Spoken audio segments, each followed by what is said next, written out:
Objet nombre SCP-250. Presque tout un allosaure. Classe Euclide.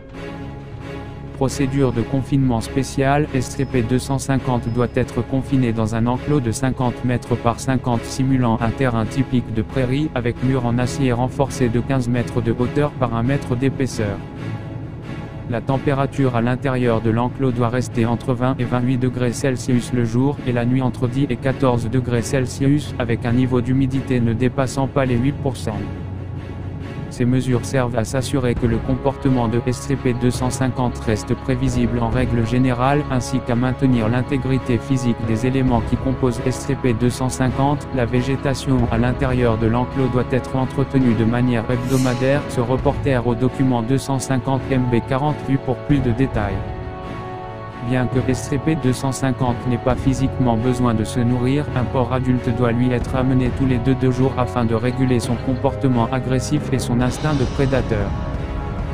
Les restes des repas doivent être retirés de l'enclos dans l'heure suivant le début de sa période de repos nocturne, ceci incluant le nettoyage de ses composants à l'aide d'air comprimé et de petits balais. À aucun moment de ce processus les objets de SCP-250 ne doivent être déplacés de plus d'1 mètre, au risque de perturber son sommeil. La période de sommeil de SCP-250 se termine dans les 5 minutes précédant le lever du soleil. L'accès à l'enclos durant la période active de l'objet est strictement interdit. Description: SCP-250 est un squelette fossilisé et animé d'allosaures identifié en premier lieu comme appartenant à l'espèce Allosaurus fragili. Toutefois, un document incomplet trouvé dans les affaires personnelles du paléontologue Dr semble indiquer que cette classification est peut-être erronée. Il est composé de 153 os désarticulés et 14 prothèses en plastique et en fibre de verre, maintenues ensemble et animées par une force inconnue. Les études portant sur cette force ont été avortées à cause du comportement agressif de SCP-250 qui a été décrit par les paléontologues de la Fondation comme étant théoriquement une attitude normale pour un allosaure. SCP-250 imite ce qui semble être les activités journalières standards d'un théropode carnivore de son époque. Le jour, il évolue dans son enclos, entre dans un état de sommeil la nuit et essayera de tuer et dévorer tout ce qu'il perçoit comme une proie, être humain compris.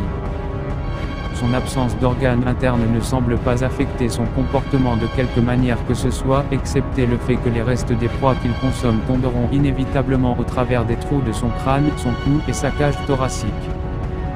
Il ne semble toutefois pas s'en préoccuper. SCP-250 était complet à 80% lorsqu'il fut excavé en 19 à supprimer. Les enregistrements de l'excavation ne montrent aucune trace d'anomalie. En 19, il fut transféré au muséum de en supprimé où il fut assemblé, monté et exposé. Durant la nuit du 20, SCP-250 attaqua et tua un intrus au musée. Bien que les restes de la victime soient trop endommagés pour être identifiés, il fut plus tard démontré qu'il n'appartenait pas au paléontologue Dr, dont le bureau au musée fut vandalisé cette nuit et qui n'a plus été aperçu depuis. Les agents de la Fondation infiltrés parmi les membres du personnel du musée reportèrent l'accident et SCP-250 fut arrêté.